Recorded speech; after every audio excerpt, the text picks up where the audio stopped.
तो बच्चों देखो, आज मोशन चैप्टर में आज का जो हमारा टॉपिक है वो है स्पीड। फिर से वही बात, हमने फिजिकल क्वांटिटी पढ़ा था। स्पीड क्या है? एक फिजिकल क्वांटिटी, और फिजिकल क्वांटिटी में दो कैटेगरी थी, स्केलर और वेक्टर। तो यहाँ पर स्पीड हमारी कैसी क्वांटिटी है? स्केलर। अगर कोई क्वांटिटी स्केलर होती है तो उसका मतलब क्या होता है? उसमें केवल और केवल किसकी बात होती है? मैग्नीट्यूड। मतलब स्पीड को कोई डायरेक्शन से कोई लेना देना नहीं है, ठीक है।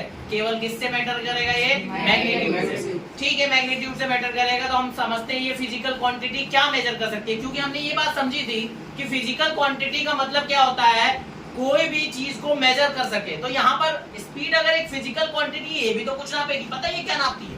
ये क्या बताती है? ये क्या चीज के बारे में हमें जानकारी देती है? तो सबसे पहली लाइन वो मैंने आपके लिए लिखी है, the speed of a body gives an idea of how slow और fast that body is moving.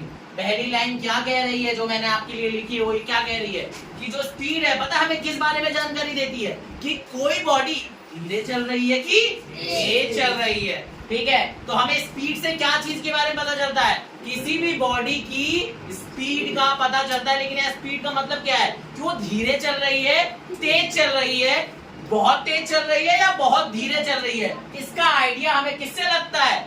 Speed, जो कि एक फिजिकल क्वांटिटी है, और फिजिकल में भी स्केलर। क्योंकि मैंने आपको फिजिकल क्वांटिटी का मतलब बताया था, दैट कैन बी मेजर्ड। तो हम यहाँ क्या चीज मेजर कर रहे हैं? किसी भी बॉडी की कितनी, किसी भी बॉडी की स्पीड को मेजर कर रहा है। उसका मतलब क्या हुआ?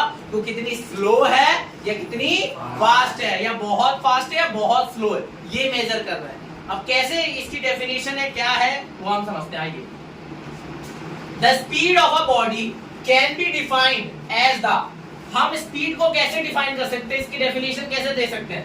The distance travelled by the body in per unit time. तो स्पीड का डेफिनेशन क्या होता है? स्पीड का मतलब ये होता है कि कोई भी बॉडी ने कितनी दूरी तय करी है। डिस्टेंस हमने कल पढ़ा था, कितना डिस्टेंस किसी बॉडी ने ट्रेवल करा पर यूनिट टाइम। तो जितना उसने डिस्टेंस ट्रेवल करा, उसको आप अगर डिवाइड कर दो, उस डिस्टेंस को ट्रेवल करने के लिए उसने जितना समय लिया। मान लो मैं आपको एग्जांपल देता हूं, मैं 10 मीटर चला, 10 मीटर को चलने के लिए मुझे मान लो 5 सेकंड लगे। तो जितना डिस्टेंस, मैं बॉडी हूं और इस बॉडी ने 10 मीटर की दूरी को ट्रेवल करने के लिए जो टाइम लिया वो 5 सेकंड था।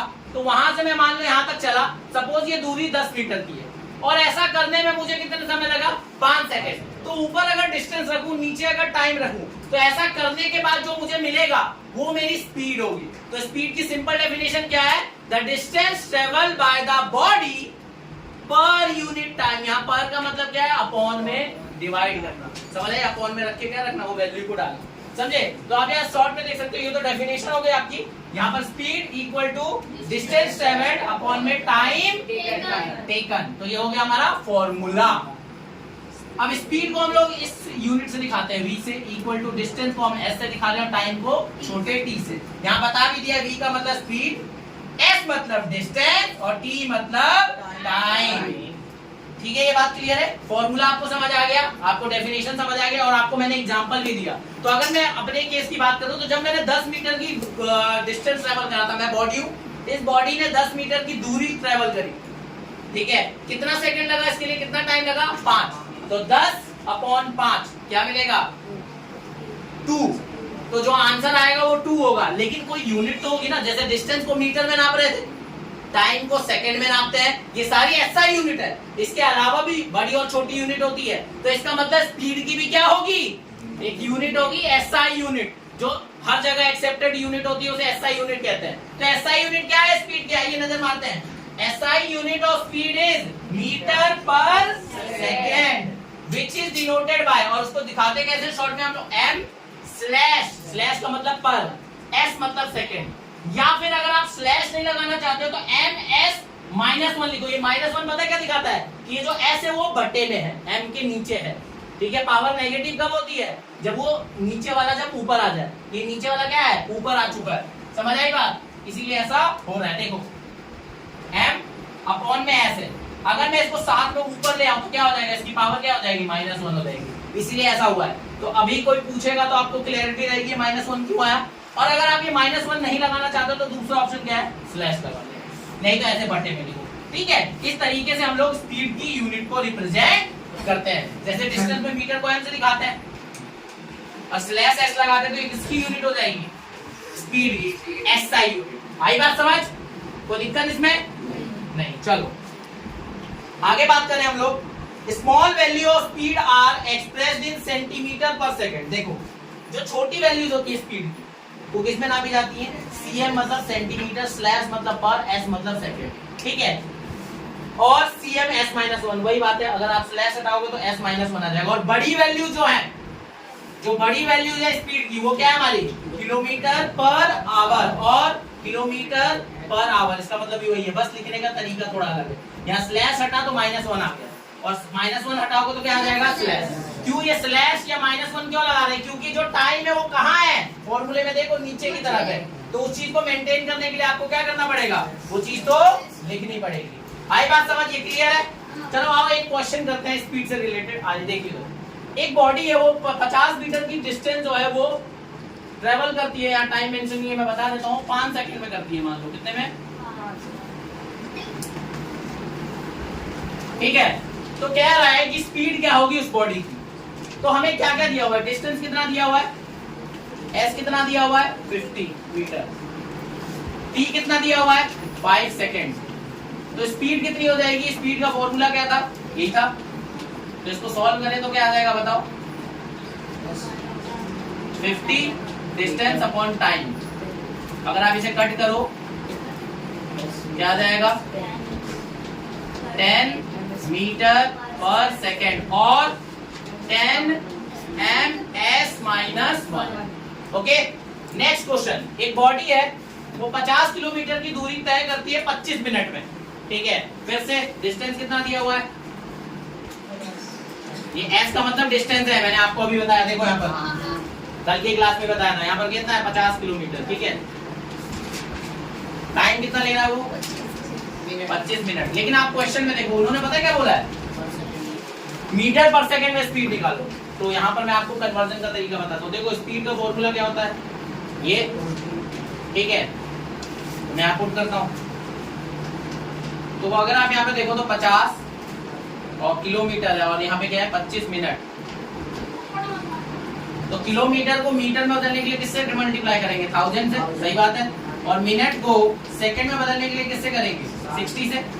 अगर मान लो ये आवर होता तो फिर किससे करते? एक और 60 से, ठीक है। लेकिन अब यहाँ एक सिंगल 60 रहेगा। अब इसके आप कट करिए, कट गया। 25 1 जा 25, 25 2 जा 50, 2 1 जा 2, 2 3 जा 6। अगर आप देखो तो यहाँ आंसर आ रहा है आपका 100/3 मीटर पर सेकंड। आप चाहो तो इसको कट कर दो, 33.333 कितना आ जाएगा? सेकंड आ जाएगा, ठीक है। क्या आ जाएगा? 33.333 मीटर पर सेकंड। क्लियर है बात? को doubt? Any doubt to anyone? बोलो। ठीक है, चलो आगे। नोट, यहाँ कुछ जरूरी बात है। मैंने आपको कहा था नोट बहुत जरूरी होता है। पता है क्यों? क्योंकि इसमें बहुत बार फिल्म्स में या वन वर्ड में क्वेश्चन पूछा जा चुका है। देखो क्या बोला है, बात स्पीड की चल रही है तो यहाँ पे बताना जरूरी है। कभी आप लोगों ने बाइक चलाई है, कार चलाई, मतलब बाइक चलाई है? नहीं चलाई होगी, अभी तो 9th में हो, ठीक है। आपके घर वालों में किसी ने चलाई होगी, लेकिन आजकल के बच्चे कहाँ मानते हैं? चलाए तो हो गई, चलो नहीं चलाया तो भी घर वाले चलाते ना। घर में कार या बाइक होगी तो आप उस पर एक डिस्प्ले देखते हो। उस पर एक तो ऐसे गोल गोल वाला होता है, ऐसे गोल जो नंबरिंग शो करता है, जो घूमता रहता है। और एक जो होता है जो ऐसे कांटे से दिखता है, जो ऐसे जब बाइक स्टार्ट होती है तो बहुत ज्यादा ऊपर तक चढ़ जाता है, जब धीरे होती है तो वो नीचे आ जाता है 0 पे। तो ये जो कांटा ऐसे घूम रहा होता है, जैसे ही बाइक को तेज करते हो आप वो बहुत आगे तक चला जाता है, ठीक है। लेकिन जैसे ही धीरे होती है पीछे आ जाता है। पता है वो क्या होता है? स्पीडोमीटर। लेकिन जो डिस्टेंस बनाता है ना, ऐसे गोल गोल घूमता रहता है, जो वो होता है ऑडोमीटर। अब ये कहोगे ये दोनों क्या होते हैं? ये पता है क्या काम करते हैं? एक होता है दूरी नापने को, कि आपकी बाइक जब नई आई होगी तो 0 लिखी रहती है, ठीक है। कुछ टाइम के बाद जब आप इसको यूज करने लग जाते हो तो उस पे वो नंबर बढ़ता जाता है। इससे क्या पता है? क्योंकि बाइक चल रही है तो डिस्टेंस ट्रेवल कर रही है, और अगर डिस्टेंस ट्रेवल कर रही है तो उसको नापने के लिए एक डिवाइस लगाया गया है।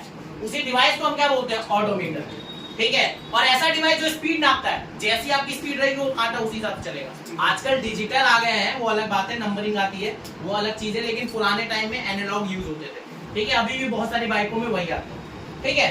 तो एक ऐसा इंस्ट्रूमेंट या डिवाइस जिसका इस्तेमाल हम लोग स्पीड नापने के लिए करते हैं, उसे हम लोग क्या बोलते हैं? स्पीडोमीटर। और एक ऐसा इंस्ट्रूमेंट या डिवाइस जिसका इस्तेमाल हम लोग डिस्टेंस नापने के लिए करते हैं उसे हम क्या बोलते हैं? ऑडोमीटर। ठीक है, तो device used to measure speed is called speedometer. Very good. The device used to measure the distance, और ये दोनों कहाँ यूज होंगे? किसी भी व्हीकल्स में। व्हीकल्स में होते हैं, स्कूटी ले लो, कार ले लो, ट्रक ले लो, इन सब में क्या लगा होता है? ये दोनों डिवाइस। अच्छा, ये नहीं पता होगा तो एक जो ड्राइवर उसे पता कैसे चलेगा किस स्पीड से और कितनी दूरी वो अब तक ट्रेवल कर चुका होता है? कहोगे भैया चलो स्पीड का तो समझ आ रहा है, मामला ठीक है, लेकिन डिस्टेंस का क्या जरूरी है? उससे सर्विस का पता चलता है ना, किस टाइम पे आपको सर्विस देनी है, किस टाइम पे सर्विस करानी है, बाइक कितनी चल चुकी है, कितना वो हो चुका है, कितने टाइम से यूज हो रही है, ये सारी चीजें हमें उससे जानकारी मिलती है। तो ये सब इसलिए जरूरी होता है। आगे एवरेज स्पीड। एवरेज स्पीड क्या होती है? देखो, आप कभी मान लो किसी ट्रिप पे गए, आज प्लान बना, घर में सब बैठे हुए थे, ठीक है, सबका प्लान बना, चलो आज चले, कल चलेंगे कहीं शिमला विमला घूमने चलेंगे, तो अपनी कार से निकल गए, ठीक है, घर वाले बैठे, 3-4 लोग थे, घर बैठे, कार बैठे, निकल गए, ठीक है, पैकिंग करा, सब कुछ निकल गया। तो अब ये जो शिमला तक की जो दूरी रही होगी, क्या बिल्कुल नॉन स्टॉप खाली रोड तो मिली नहीं होगी? कहीं पर ट्रैफिक जाम होगा, कहीं खाली रोड होगी, कहीं पे फिर से आपने कहीं रेस्ट किया होगा, कहीं रुके होगा, तो ये सब हो रहा होगा। तो उस समय आपकी स्पीड बोलूंगा मैं, एवरेज स्पीड बोलूंगा। आप शिमला पहुंच गए, आप हो सकता है मान लो यहाँ से शिमला की जो दूरी है, एक्स दूरी थी, उसको कवर करने के लिए आपने कुछ टाइम लिया, लेकिन एक बात बताओ, आप रुक के ही तो गए होगे, एकदम एग्जैक्ट तो एक स्पीड से गए नहीं होंगे। तो जब भी आप ऐसा कोई सफर ट्राई करते हो, ऐसी कोई जर्नी तय करते हो जहाँ पे आप पॉजेस लेते हो, तो वहां पर आप स्पीड की जगह क्या बात करते हो? Average speed. अब वो कैसे निकाली जाती है? अब यहाँ से मान लो दिल्ली से आप शिमला गए, तो दिल्ली और शिमला के बीच की टोटल दूरी, टोटल डिस्टेंस, ठीक है, जो भी आप रोड के थ्रू ट्रेवल करें, टोटल डिस्टेंस अपॉन में आपने वो डिस्टेंस को ट्रेवल करने के लिए जितना समय लिया, यानी कि टोटल टाइम। तो इसी चीज को हम लोग क्या बोलेंगे? एवरेज। स्पीड का फॉर्मूला हमें क्लियर है, डिस्टेंस अपॉन टाइम होता है, लेकिन एवरेज जब बात आती है तो एवरेज स्पीड का मतलब हो जाएगा टोटल डिस्टेंस अपॉन में total time taken to cover that total distance. आएगा समझ? तो ये बात क्लियर है कि नहीं क्लियर है? मैं आपको एक और एग्जांपल देता हूं। जैसे मान लो ना, आप किसी टूर पे गए, शुरू के 20 किलोमीटर आप ना 2 घंटे में कवर कर लिए, ठीक है, फिर आगे ट्रैफिक जाम आ गया, आगे के 20 किलोमीटर को कवर करने के लिए आपको लग गए 4 घंटे। कितने लग गए? 4 घंटे, 5 घंटे, 6 घंटे, मतलब 4 घंटे लग गए। देखो, तो आपने पहले 20 किलोमीटर कितने घंटे में कवर किए? 2 घंटे में। आगे के 40 किलोमीटर को कवर करने के लिए आपको कितने लग गए? और 4 घंटे लग गए। तो अब एवरेज स्पीड कैसे निकालेंगे? दोनों का सम, टोटल डिस्टेंस अपॉन में टोटल टाइम। तो क्या आ जाएगा? ये जो आई आपकी, जो ये क्या है? ये आपकी क्या है? Average speed. मैंने जस्ट आपके लिए एक एग्जांपल लिया। अभी इसके बाद मैं आपको एक एग्जांपल करवाता हूँ, आप करके दिखाना, ठीक है? समझ आई बात? ये बताओ, एवरेज स्पीड का मतलब क्लियर है? ये तब हम करते हैं जब हमारे को किसी भी जर्नी के दौरान पॉजेस होते हैं, क्यों कुछ दूरी हमने कुछ टाइम लेके करी, मान लो 10 किलोमीटर में हम इतने घंटे ले रहे हैं, ठीक है, आगे के कुछ किलोमीटर्स के लिए हम इतना टाइम ले रहे हैं। तो इस केस में हमें स्पीड कैसे पता है? किसी को कोई पूछेगा कितनी रफ्तार से आओ, तो एवरेज अंदाजा बोलूं तो एवरेज स्पीड मेरी इतनी रही है। एवरेज स्पीड कैसे निकाली? टोटल दूरी जितना चला और अपॉन में कितना टाइम लगा। मैं बताता हूँ कैसे। ऑडोमीटर लगा होता है गाड़ियों में, तो मान लो मैंने जब ट्रिप स्टार्ट करी तो मैंने अपना ऑडोमीटर देख लिया। मान लो ऑडोमीटर में ऐसा दिखा रहा था, ऑडोमीटर में मेरा जो दूरी दिखा रहा था, ऑलरेडी नई नई कार थी, मान लो 30 दिखा रहा था, मतलब 30 किलोमीटर चल चुका है। आप कहीं पे पहुंचे, अब आपका ऑडोमीटर 60 दिखा रहा है, ठीक है, 60 दिखा रहा है, ठीक है, और आपने घड़ी देखी थी, जब आप निकले थे तो सुबह के 8 बज रहे थे, लेकिन जब आप पहुंचे तो 9 बज गए सुबह के। तो टोटल डिस्टेंस 30, बताओ कैसे पता चला? जब निकले थे तो 30 दिखा रहा था ना ऑडोमीटर में, 30 किलोमीटर, आपकी दिखा रहा है कितना? 60। तो टोटल दूरी कितनी ट्रेवल हुई? 30, और टाइम कितना लगा? 1 घंटा। तो 30 किलोमीटर बटे में 1 घंटा, तो क्या आ जाएगा स्पीड? 30 kilometre per hour. और मान लो अगर यहाँ 10 बज गए होते तो यहाँ 2 आता, और ये आंसर क्या आ जाता? 15 किलोमीटर पर आवर। आए समझ? इस तरीके से शॉर्टकट तरीका है अपनी एवरेज स्पीड निकालने का या अपनी स्पीड बताने का। समझ आ रही है बात? बोलो, बात क्लियर है? तो अभी हमने क्या पढ़ा? एवरेज स्पीड के बारे में पढ़ा। अब एवरेज स्पीड का एक न्यूमेरिकल करते हैं, ठीक है, आपको क्लैरिटी आ जाए थोड़ा सा, ठीक है। देखो यहाँ पर क्या है, आपको बोला है एवरेज स्पीड निकालने को। एक बॉडी है, वो ए से बी तक गई, 5 किलोमीटर की दूरी थी और उसको कवर करने में 2 घंटे लगे। फिर वो बी से सी जाता है, बॉडी 10 किलोमीटर की दूरी को उसे ट्रैवल करने में 3 घंटे लग जाते हैं, ठीक है। अब यहाँ पे पूछा आप एवरेज स्पीड निकालो, ठीक है। तो अगर आप ध्यान से देखो तो आप कैसे निकालते हो एवरेज स्पीड? एवरेज स्पीड का अभी आपने फॉर्मूला पढ़ा है, क्या है बताओ? एवरेज स्पीड इक्वल टू क्या होता है? Total distance upon total time. Total distance upon total time taken, ठीक है, टोटल टाइम। अब ये बात क्लियर है? देखो अब यहाँ पर ये बॉडी ए से सी तक गई, तो इसके दौरान कितने टोटल किलोमीटर कितने होगा उसके? 5 + 10 और टोटल टाइम कितना लगा? 2 + 3, ठीक है। ये हो गया 15 प्लस पे 5, ठीक है। अगर आप इसे काटा पीटी अगर आपको आती हो, बचपन में सीखी हो, तो ये आ जाएगा 3 किलोमीटर पर आवर। ये क्या हो गया हमारा? Average speed. क्लियर है बात? अगर किसी को एवरेज स्पीड में कोई डाउट है तो मुझे बता दे, है कोई डाउट? ठीक है, चलो इसके बाद अगला टॉपिक पढ़ते हैं। उस अगले टॉपिक का नाम है uniform speed and non uniform speed. कल आपने यूनिफॉर्म मोशन पढ़ा था, नॉन यूनिफॉर्म मोशन पढ़ा था। अगर वो पढ़ा होगा तो ये तुरंत समझ आ जाएगा। आइए लिंक करते हैं। यूनिफॉर्म स्पीड, मैंने कहा था यूनिफॉर्म का मतलब होता है कांस्टेंट। अगर मैं कहता हूँ कि मेरी कार है वो 10 किलोमीटर प्रति घंटे की रफ्तार की यूनिफॉर्म स्पीड रखी हुई है, 10 किलोमीटर प्रति घंटे की रफ्तार है, लेकिन जो रफ्तार है वो यूनिफॉर्म है, मतलब यूनिफॉर्म स्पीड है 10 किलोमीटर पर आवर। तो उसका मतलब पता है क्या हुआ? मतलब हर घंटे में 10 किलोमीटर की दूरी तय हो रही है। मतलब एक बॉडी को मैं यूनिफॉर्म स्पीड में तब कहूंगा जब वो इक्वल डिस्टेंस ट्रेवल करे इक्वल टाइम इंटरवल में, तो ही मैं उसे क्या कहूंगा? यूनिफॉर्म स्पीड है उस बॉडी के पास। यही डेफिनेशन यहाँ लिखी हुई है, आपके लिए मैं रीड कर देता हूँ एक बार। A body has uniform speed if it travels equal distance in equal interval of time. एक बॉडी के पास यूनिफॉर्म स्पीड होगी अगर वो ट्रेवल करे इक्वल दूरी, equal distance, equal time interval में। सीधी सी बात है, मान लो मैं 10 किलोमीटर पर आवर कहता हूँ कि ये यूनिफॉर्म स्पीड है, इसका मतलब क्या हुआ? पहले घंटे में 10 किलोमीटर, दूसरा जो घंटा होगा उसमें भी 10 किलोमीटर, उससे अगले में भी 10 किलोमीटर। आप सब में निकालो speed 10 kilometre per hour, 10 kilometre per hour, 10 kilometre per hour. इसका मतलब आपकी स्पीड बदल नहीं रही है। या यूनिफॉर्म का मतलब है कांस्टेंट, और कांस्टेंट और यूनिफॉर्म का मतलब होता है जहाँ चेंज ना हो रही हो आपकी स्पीड। इसका मतलब ये है, बात क्लियर? ठीक है। तो यूनिफॉर्म स्पीड का सिंपल मतलब है equal distance in equal time interval. इसका क्या मतलब है कि जब आपकी स्पीड में बदलाव ना आ रहा हो, वो पर्टिकुलर उसी स्पीड से चल रही है वो बॉडी, तो हम क्या बोलेंगे उसे? वो यूनिफॉर्म स्पीड है। लेकिन अगर आपकी बॉडी नॉन यूनिफॉर्म स्पीड में है तो मैं बॉडी को नॉन यूनिफॉर्म स्पीड में कब बोलूंगा? देखो कब बोलूंगा? अ body has non uniform speed if it travels on equal distance in equal interval of time. एक बॉडी के पास नॉन यूनिफॉर्म स्पीड होगी अगर वो फिक्स टाइम इंटरवल में, इक्वल टाइम इंटरवल में जो दूरी ट्रेवल कर रहा है वो अनइक्वल हो। मान लो पहले घंटे में 5 किलोमीटर चला, उससे अगले घंटे में वो अगला 1 घंटा था उसमें वो 10 किलोमीटर चल गया, उससे एक अगले घंटे में वो 15 किलोमीटर चल गया। आप हर घंटे में देखो, पहले में 5 कर रहा था, दूसरे में उसने 10 किया, उससे अगले में उसने 15 किया। तो हर टाइम इंटरवल में जो दूरी तय करेगा ये क्या वो सेम है कि अलग अलग है?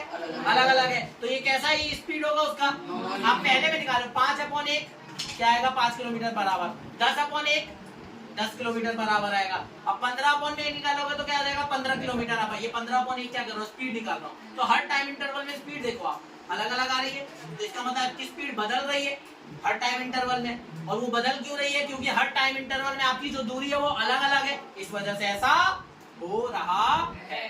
तो अगर आपकी बॉडी जो है अनइक्वल डिस्टेंस ट्रेवल करती है इक्वल टाइम इंटरवल में, तो हम उस बॉडी को क्या बोलेंगे? वो कैसी स्पीड है उसकी?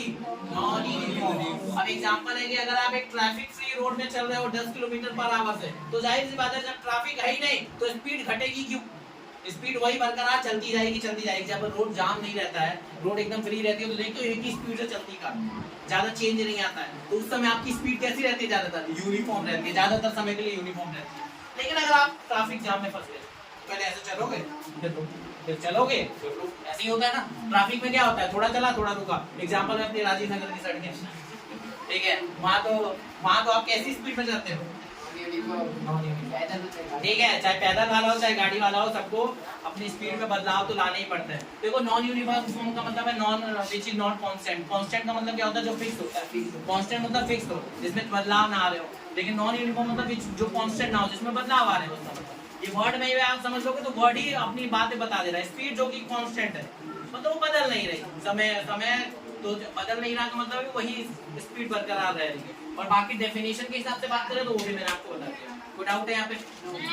तो आज का टॉपिक क्लियर है, कल हम लोग वेलोसिटी स्टार्ट करेंगे, ठीक है।